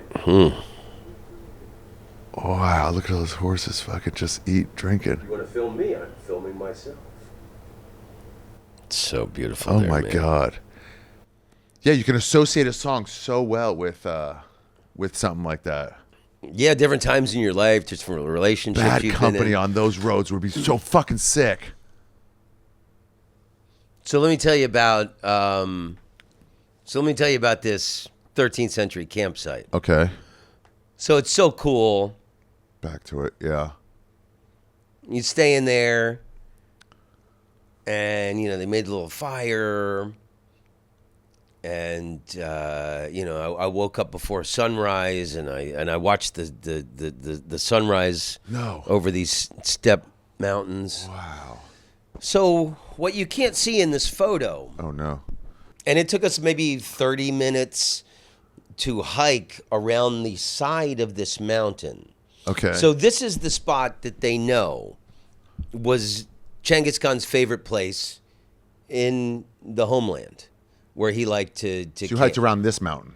Yeah. That's it. Okay. Yeah. Thank you so much. So if you go to around the right side, we went and hiked around the right side, and then it was this really interesting. Up to there. No, it's just a little even further to the right. Okay. Further to the right. There was this kind of alcove around there was like maybe 12 gurs. It was a spiritual area. And there was, you could tell that it was a place for ceremonies. And there were like 10 or 12 gurs that were kind of like in half moon circular around this spiritual ceremonial place. And Bata is really into mysticism and shamanism. Apparently, there are shaman in Mongolia. And once a year, they converge on this place to meet. And the different tents were for different shamans from different areas. So we go there, and you could feel this presence that this is like a really special place. Once a year, these shaman come for whatever ceremony, like the center, like there was some wooden structures and some kind of not flag things, but like kind of banner poles, like you're seeing behind me, but with waving cloths on them. Okay. So Bata goes there. We go. We're looking at this area, and he goes, "This is the gur of the warrior shaman. Something to do the warrior mystique energy shaman, whatever." So I'm following them. They go in. And I felt this really strong presence.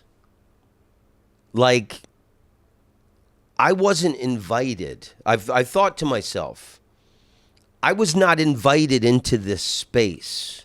This is the warrior shaman's tent, gur thing.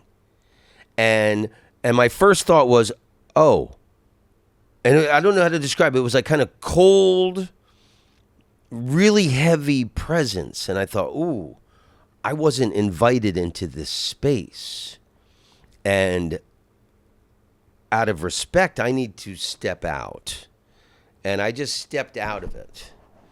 And when I got out, there was a super hot 30-year-old Mongolian woman standing there, not far. And she says, hello. And I said, hi. And then Bata and Zolo come out, and then they're speaking Mongolian. And then Bata tells me she's a shaman. And he's asked her if she would give us a little tour, because I'm from I'm from wherever. And so then the woman takes us. She takes us into this. She goes, please come in. And then so she invites me in to the warriors' tent, and that cold, heavy, imposing feeling was gone. No. And then I felt kind of this warmth, like I was welcomed into this space. And I actually feel that some kind of spirit of Mongolian warrior entered me while I was there. And then she shows us around to the other ones, and they were all cool and had different, shamanistic items in them, but none were as fascinating or as powerful feeling for me as the warriors, shamans, And then we come out, it's starting to get a little dark, and I thought about it. How can this woman, very attractive 30-year-old Mongolian woman, who's a shaman, just magically appears in this? There's no roads for miles. Maybe she was living somewhere around some other mountain. I don't know. But here's the thing.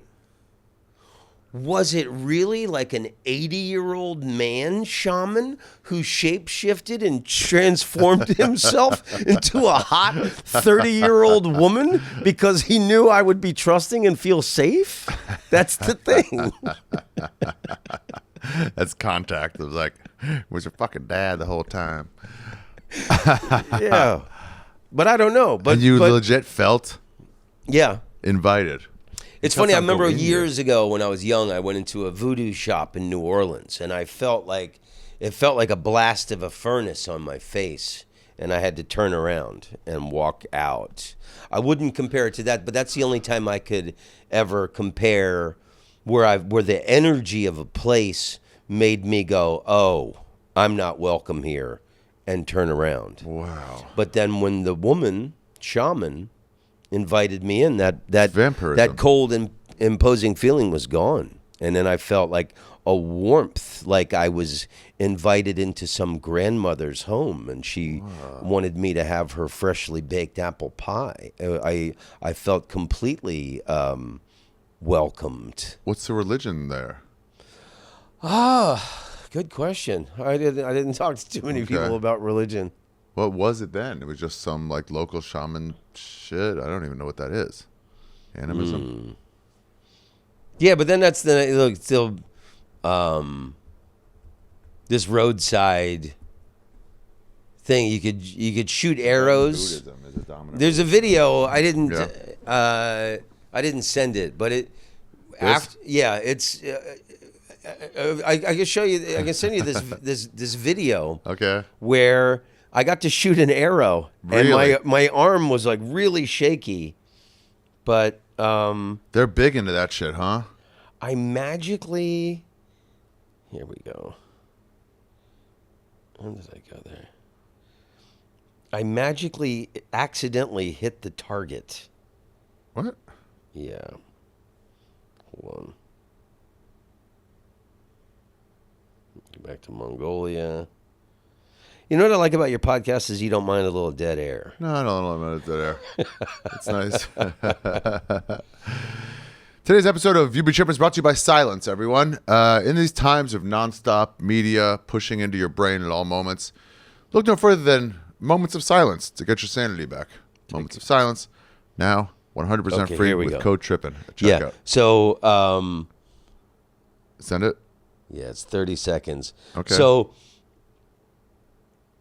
I mean, I may have shot a bow and arrow once or twice in my life before, and so I'm like really shaky when I'm pulling this bow and arrow, and I let it go, and like somehow I hit the target. No fucking way. Yeah. Boom. There it is. There it is.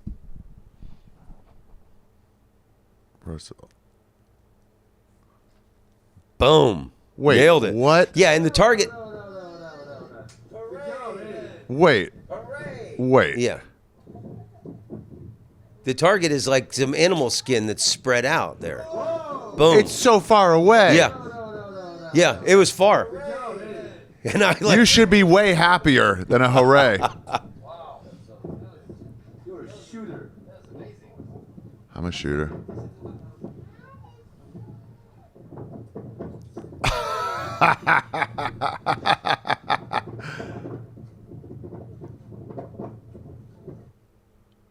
Pretty cool, huh? That's so far. Okay, so my favorite word in the English language is hooray.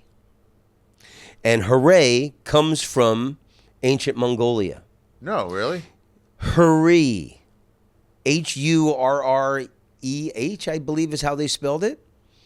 And hurry means like amen. Oh. Or really? great. So we get in the English language, the word hooray comes from ancient Mongolia, hurry.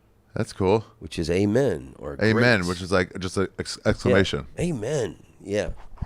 I like gaudy. You know where gaudy comes from? Gaudi from Spain, from Barcelona. No kidding, really? Yeah. Wow. And then fucking dumbass Vegas took it to like changed it, and so they're like, no, it's not Gaudi-esque, it's just gaudy.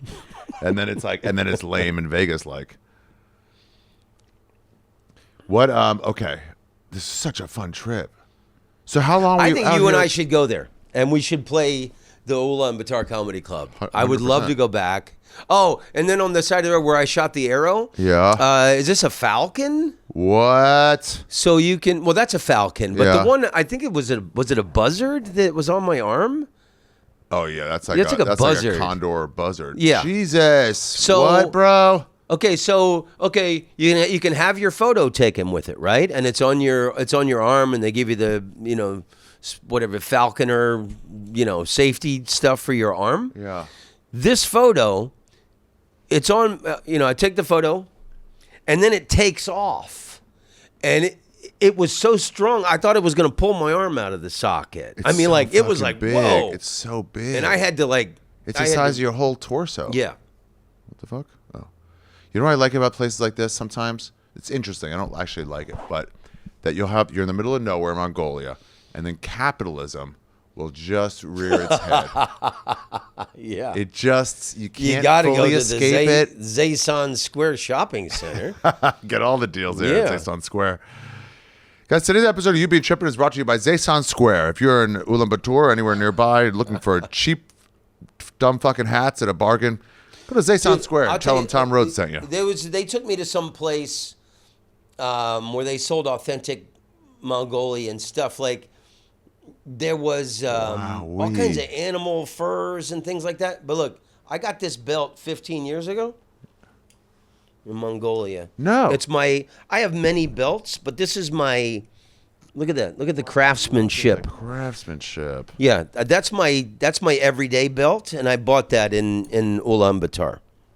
Wow. And I've been wearing that belt for 15 years. Really? And it still maintains. Yeah. That's Wow. quality. Yeah, it's quality. Wow. So I told you, I got some Mongolian warrior spirit. Wow. Beauty. Yeah, damn. And they engraved, they punched it in and everything. Damn. Hey man, this is a really good episode. It really is. It really is. I didn't realize I got this in Guatemala. Really? That's great. In one of those local markets in the north, and it's also very, very good.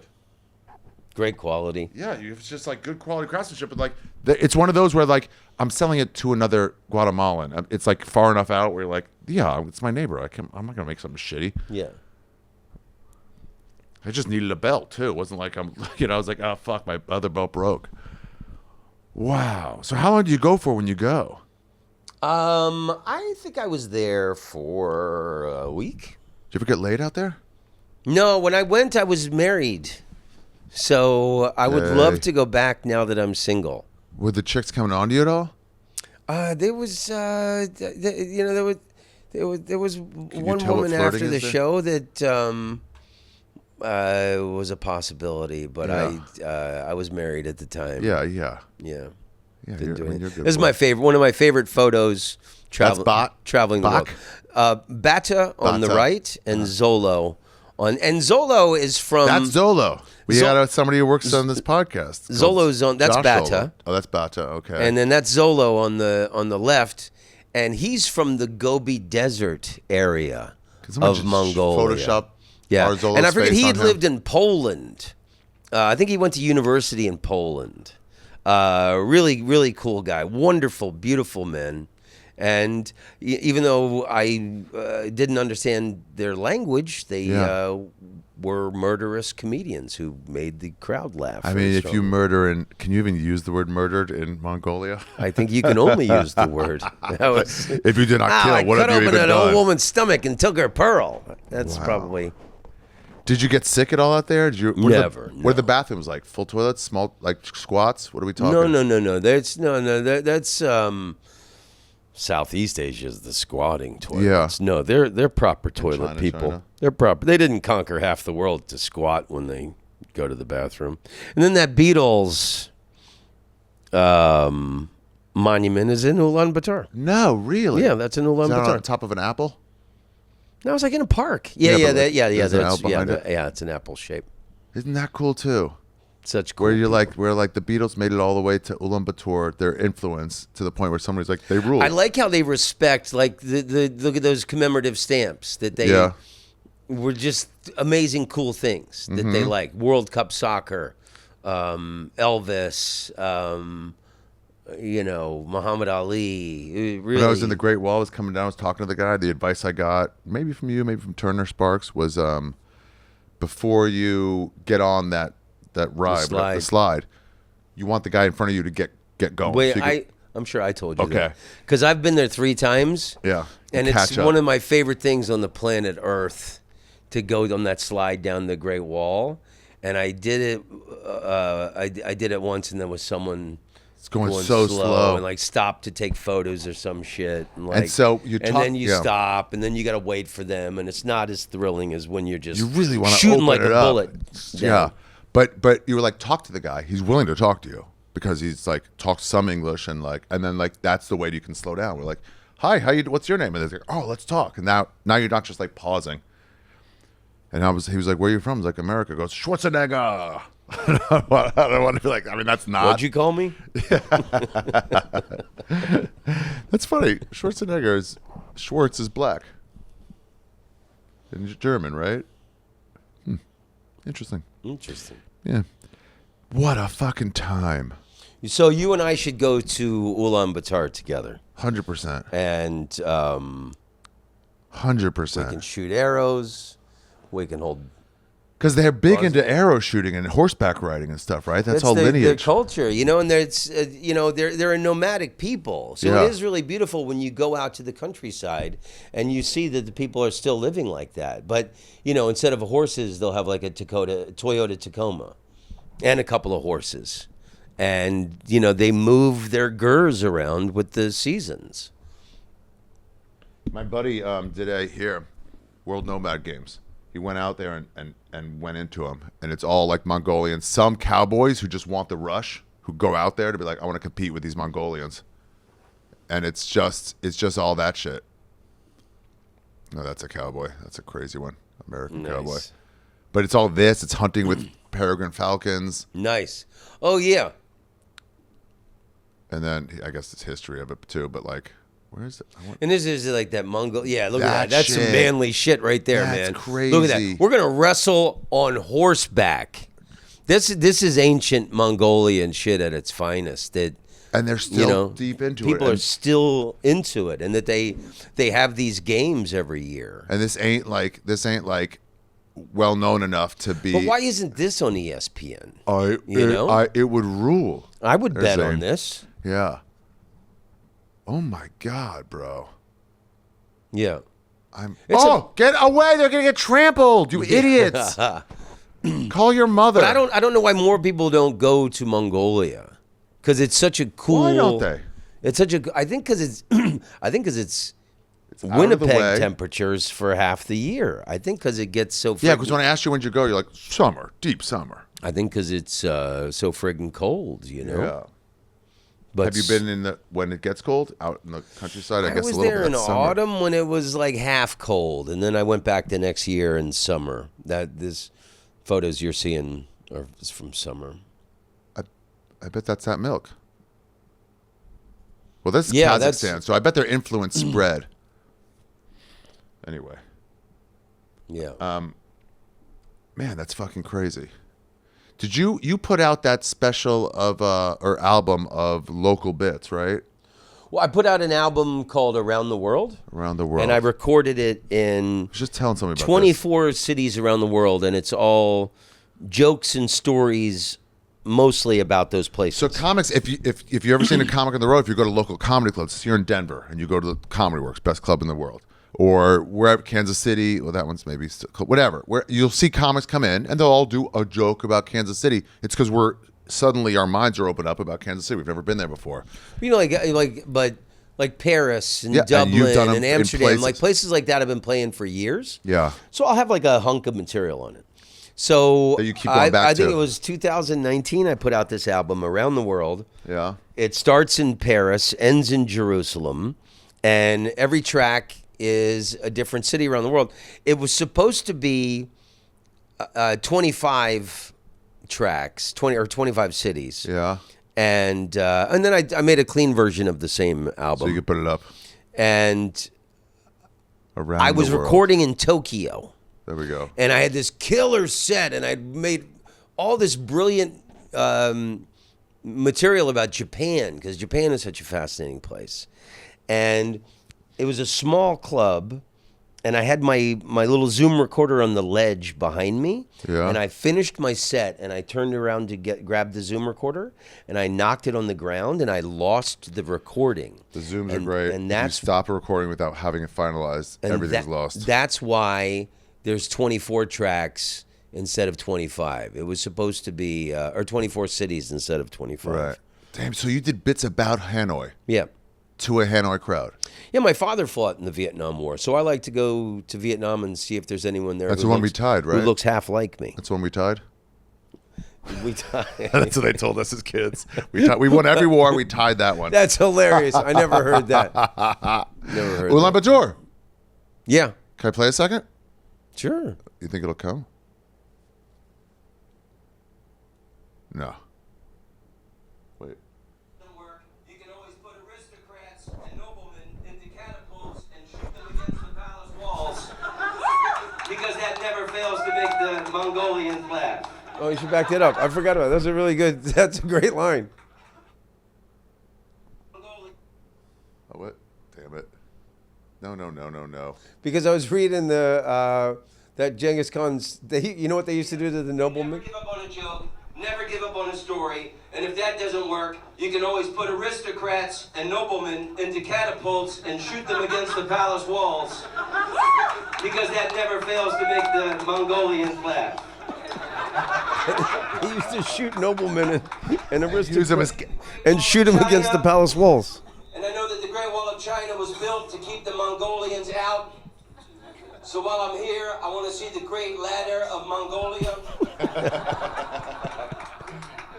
I forgot about I'm these here jokes. to say thank you, man, because Mongolia and Genghis Khan gave the world so much. You guys, Mongolia gave the world pants. Oh, yeah. Well, we learned that earlier. Oh my God, my favorite piece of clothing. Before Mongolia conquered the world, Europeans wore robes and their balls and their dick was flopping around and shit. But you people gave the world. It's a real crowd. Yeah. All Mongolians. Wow. All Mongolians. Yeah, and so like if you This know, is such a cool so if idea you've for- learned a little bit about their culture, Yeah. you know, And then you go back again, tweak it, go back, tweak it, think about it over time. Yeah, I mean, my opening line there was... this is such a cool idea for an album, especially for people from listening to this podcast. Yeah, man, and it's still... It's timeless material because it's stuff about these places, and then a lot of experiences I had. I lived in Amsterdam. Yeah, you lived in Amsterdam. I had a fucking bike wreck. I had a late night talk show on Dutch television. I was maced in Paris. I almost drowned in Thailand. There's really great. A lot of my greatest travel stories is in this on this album. Wow. And you got a new special out too? Yeah, just self-produced a new special. Ripest Zebras? The Ripest Zebras. Acme. I filmed it at Acme their daytime last once. year. I wanted to go there so bad, so much. I was just there last week. That's one of my favorite clubs on the planet Earth. Look at this. Even when you follow the plane. See the plane? Nice, huh? That's a cool feature. A nice touch? Yeah. Well, Tom, buddy, this was fucking great. I'm so happy. This podcast had just like a missing piece that was like, I'm having fun, but until I get Tomboy on here, it's just that we haven't done it right. So now it's a real podcast. I love you so much, Ari. I love you too. And obviously God loves us, or else he wouldn't have put us together at the Church of the Holy Sepulchre in Jerusalem. Steve Simone's family would have all perished looking down during the pandemic right had it not been for that Italian cross. Heaven. Angels. Okay, before we go, there's two things I ask everybody. I'll ask you two, and then you can answer one at a time. What's a country that you haven't been to that's calling you? This will be interesting for you because not everywhere you've been. And then another one is a travel tip of any kind, either specific or general or anything. I'm going to hit you with the travel tip first because I just remembered one and I wrote it down there. When you're in another country, get an album and listen to that whole album on loop, and you will associate that album with that place. And so every time you hear that album or any song from it, you're going to remember that fucking trip. That's good. Remember how I told you to find weed when you went to Europe? Go to the local statue. Go to the main square. And every main square has got a statue. I have used and just this. sit on the steps by the statue and just wait. And normally, some Arabic guy will come up to you and ask you if you want any smoke. That is a great travel tip that I have used and passed on multiple times. I can't believe I didn't think of what I asked you. That is, if you want to score weed in a foreign country, go to the square, go to the statue, and wait. Sit by the statue and wait. Weed? Like, yes. Thank you, Tom. How much? For countries, where's always called you that you're like, I still haven't made it there. I really want to. I would love to go to Peru. I'd go back. That's one of my favorite trips I ever took in my life. Yeah. I would like to. New Zealand's amazing. I've been there. I'd love to go back. But you're saying where I've never been. Where have you never been? I have performed on every continent except for Antarctica. And I performed on the Seychelles Islands of Africa. Who owns those? Spain? It's technically part of Africa. Those. Right there. Who owns them? That was a strange gig. It was for a Saudi prince in his harem. What? I'm sure you've heard of that. They must not have been a good crowd. It was all white women from England and America. You're picturing like Arabic beauties, but it was all white women from England, Australia, and America. I would say Kenya. You've never been? Senegal, Cameroon. I've never been to Morocco. I mean, me neither, and that's high on my list. I would like to see places in Africa. I would love to go to Morocco. Yeah, this would all be really cool. I was in there and I saw ads for like one-way $79 for nothing. Yeah, like 7 different cities, and I'm like, oh, I couldn't swing. That's when I lived in Amsterdam. They would have a lot of them disappeared, but they had travel agencies, and they would have on the wall their the packages. Yeah. And so, you could fly to Greece and have 7 nights in a hotel, like a package for like, 600-700 euros or whatever. I missed that. Well, so then forget, I don't want to get bogged down with like a place you haven't. Where's calling you to go back to? Like for me right now, Southeast Asia is like pulling at me so hard for years, and I'm like, come back. I love Southeast Asia. I just went back to Vietnam in March. Did you love it? I love it. Vietnam is so amazing. What do you like better, pho or the banh mi's? Or what? Banh mi. Oh, I'm a banh mi guy when I'm there. It's so fast and so easy, and The the bread's sandwiches. so fresh. Yeah. And you're just like, and everyone's like, no, you gotta get this and this. I'm like, great, but I love that. Get and go. yeah. It's like pizza here. Yeah, you're right. Vietnam, Thailand, you just can't get enough of it. Everything's $1. Everything's delicious. What the French did with art and literature, the Vietnamese and Thai people have done with food. It's elevated to spiritual, artistic creations. That's the way I look at it. What the French did with art and literature, that's what the Thai and Vietnamese have done with food. Wow. And you get that French influence on the food in Vietnam. Vietnam makes amazing breads. Yeah. And that's from the French influence. That's from the banh mi. The bread is amazing. I remember during this period of like revolution in America, people are waking up to like problems, with our history. And so then there was this protest in college that white kids shouldn't be eating banh mi's because it's like they're doing it wrong. And someone had to be like, hey, the baguette that it's made on is not authentically Vietnamese. Just shh. My mom, because my father flew helicopters in Vietnam and he was shot down. Yeah, And part of the Thai. everyone in He helped with the the Thai. helicopter died except for him and his co-pilot, who he dragged across a field. And my dad got like 6-7 medals for that. Damn. And he's buried in Arlington now. He wasn't killed in the thing, but I worked my there. mom, you worked at Arlington National Cemetery. National Cemetery. My first job, 16. My father's in section 69, appropriately enough. I for sure have been. My father's Right by that. my father was a legit bona fide war hero. Wow. And my family's from D.C., I lived in Silver Spring till I was 12. Oh. You knew that. You forgot it. But my mom, she doesn't understand why I would go to Vietnam on vacation. She said they killed all of our friends there, honey. But you go there, and the young generation, they have no memory of the Vietnam War. And they don't hate us. No. They hate the Chinese now. They've given up on They've us. had 3 wars with China since we left. So It was the funnest thing about you go to the War Remnants Museum, I think it's whatever, and they call it the American the War. American War Crimes Museum is what it's called. And you're like, well, what? What's the American War? Oh, right. Like, we just had the French War. They left. 10 years later, you guys got here. It's not called the Vietnamese War. Yeah. You guys just keep coming at us, you whites. Buddy, this is amazing. It's amazing. What a great chat. Yeah, what a great chat. I do love just talking about places. So that's why this podcast is, and you're the man. Okay, so you're going to, when can we plan on going to Mongolia? I'd like to go back next year. Okay, so When are you going back to Asia? I'm going traveling, going to take a different region. So when I'm back in March, I have one thing to promote in March. Then I'm headed, boom, moving there.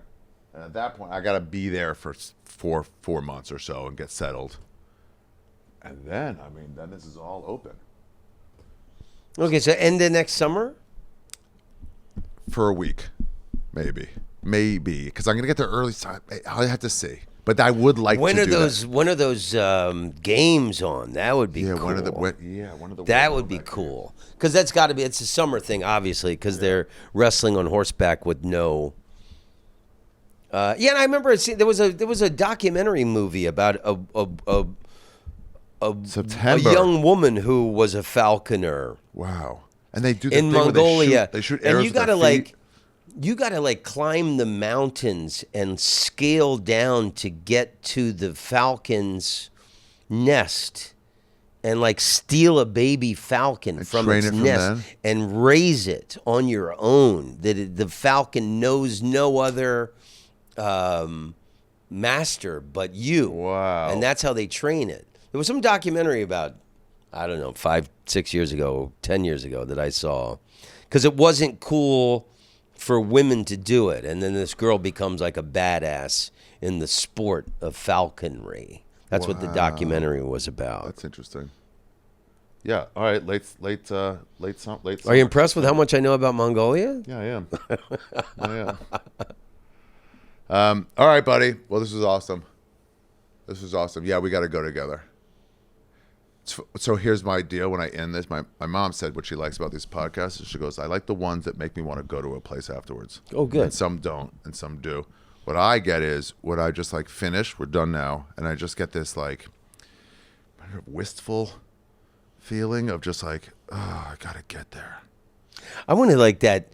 I'm craving that because it comes in like kind of a wooden half bucket, like a not a bucket, like not a bowl, but you know, like the barrels, wooden barrels, a smaller version of that. That's like half cut off, and that's got all the Mongolian beef in it with carrots and potatoes, and it's like that's in Ulaanbaatar. Yeah, and it's so the actual Mongolian beef is so succulent, and it's not covered in some sweet, disgusting sauce like we have been conditioned in these Americanized Chinese restaurants. Where is it? That's it. Look at that. That's it. That's what Mongolian beef looks like. Whoa, yeah, and it's a bucket of beef. Yeah, look, compared to the in the slathery. Yeah, this is like that's ours. Disgusting. You're right. But and look, there's no sauce on it's just perfectly cooked, and it's so soft and tender. The actual meat. Wow. Yeah. So talking with you about this going to Mongolia, I can taste it in the back of my mouth. Really? Yeah. Yeah. I mean, that looks great. Amazing. Yeah, dry and. Well, I hope your mother enjoys the fact that you and I have a story connected with my mother. Yeah. Because my mother knows you instantly. When I go, Mom, you remember my friend Ari? He's a nice boy I met. The one we ran into in Jerusalem, honey. That's the one. What are we getting? America, Canada, Israel, and then we'll go there. I would love it. Yeah. I'll buy you a belt. Okay. All right. Bye, buddy. This is fucking rad. Well, who wants to go to Mongolia now? I know I do. I mean, I legitimately have to go. I don't know when. I mean, I'm not touring in 2026. 2027, begin my tour in Mongolia? No way I'm going there in January. But maybe I'll work it in sometime in 2027. What an episode. Thank you, Tom Rhodes. I would say this is a nominee for Pictures of the Year because of all the ones he has. Because they're very interesting. And he got out there and did it. Maybe Trip of the Year. Guys, if you're watching on YouTube, please subscribe wherever you're watching. If you're listening on Spotify, please subscribe, hit the reminder button so you know about new episodes coming out each week. Next week, the Puerto Rican rattlesnake himself, Louis J. Yeah, let's do the J. Gomez is on the episode. Today's episode is edited by Alan Caffey. It's produced by Your Mom's House Network. And I don't know what else. Guys, if you love this episode, please reach out to Tom Rhodes and let him know that you had a good time. He's on Instagram @_Tom RHODES. Damn, he's also, you can see him on the road. Go to get his tour dates at tomrhodes.net. Galway tonight, Fort Worth, Sacramento, Orlando, Las Vegas, Hawaii, Albuquerque, Austin, and Houston. His podcast, Tom Rhodes Smart Camp, is available everywhere. Tom, I have not gotten any, fortunately, any of the weed or drugs offered to me that you said might come. It just has not happened. Check out Tom Rhodes Smart Camp, where he tackles a new subject every week. If you're wondering, it's a statue. Vale de Eterna Primera. Lo siento. Michaela Bastidas. She was a revolutionary. Married, interestingly, to Tupac Amaru II, which is a descendant of the last Incan ruler, Tupac Amaru I, last Incan ruler. Years later, a woman named Afenji named her child after him. Tupac Shakur. He led an uprising against the Spanish. Anyway, yeah. What else do I have to tell you about Tom Rhodes? I guess nothing. Oh, that album you want to hear about is called Around the World. Yeah, get it and listen to it. It's about a new bit every track is a new bit about a place he's been. It's pretty fucking wild. For myself, you can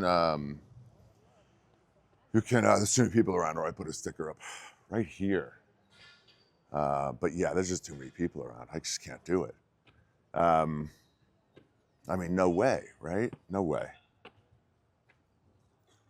No way. Literally, no way. They're setting up what is this? Dirección Regional Agraria. No, there's like cops everywhere. I'm not putting up a sticker. It would be fucking cool though. Put it up right on it. Can I put it up behind? No way. It'll be seen. It'll be taken down. Could put one up of these flower beds. Get your You Be Trippin sticker pack right now, available at Shaffir.com, or this Go for a Hike shirt, which I love. I wear them on my hikes. You can also wear them in the city to remind you that you also should be going for more hikes and getting out of your cities. Get your You Be Trippin t-shirt that you could wear in any hostel, anywhere on the road, or back at home where you just remind yourself you gotta get gone. It's important. And what else? I think that's it, guys. Yeah, throw in your nominees in the comment section for Trippy Awards. Same awards as last year. And then if you have any other idea for awards, like best meal, what do we have? Best meal, sexual experience, or worst. Last year was Joe List trying to get laid with a woman in diarrhea on the Salcantay Trail in Peru. Wish I could go there one day. Best trip, worst trip, most depressing, gotta be Chris O'Connor, a nominee for that. And guys, it's not since the beginning of the podcast, it's since the beginning of the year, since the Paul Morrissey episode onwards. That's it. Let's, on the way out, hey, Alan, can we get a Tupac Shakur song to put in, Alan? Can we get a Tupac Shakur song to put in? Can we get the rights to that? Can you ask Zola if we can get that? Oh, I don't have that kind of money. All right, that's it, guys. And get a psychedelic playing card pack. They're available on my website, Shaffir.com. Guys, that's it. Get out there and travel yourselves. I hope you had a good time. I don't know how to say goodbye in Mongolian, but man, I want to go now. Until next week, everybody. No, don't. Come on, Ari. Come on. Keep it above board. Guys in Mongolia, by the way, if you're watching this for the comedy club, you're running a cool thing out there. Tom, you'll definitely be back on this episode. And guys, like I said, if you wanted me back, and if you just, any of the guests, if you want to tell them you appreciate it, Tom's on Instagram @_Tom Rhodes. Let him know you had a great time in the episode. He's the guy. He's gonna come back. So hope you had a good time. I know I did. Until next week, everybody, go out there, live your lives, travel, enjoy. Goodbye. What are the odds that this actually recorded? I mean, I'm doing it. There's some old Quechua lady fucking staring at me right there the whole time. You know how embarrassing this is to do out in public? I don't think you guys understand how fucking embarrassing this is to do out in public. I want to do it out in the woods with nobody there. Yeah. I'll start a podcast. Okay. You're gonna have a Quechua lady staring at you and a fucking local cop fucking whistling at you when you stand on it. Clearly, you're safe.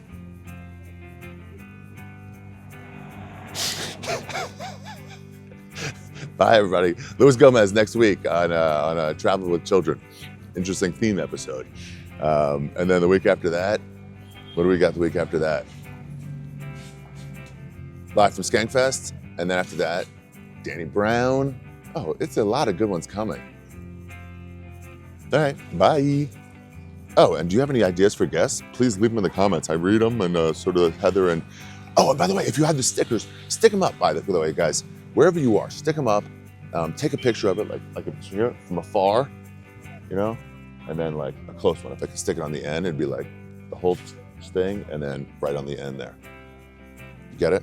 And then tag You Be Trippin Pod. And then Heather and Caitlin, they're devout box munchers. They just like, slurping the juice on each other, and they take breaks once in a while to check the Instagram account.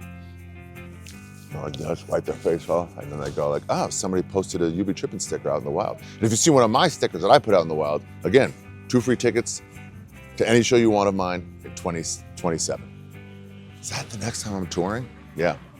Damn. Okay, bye.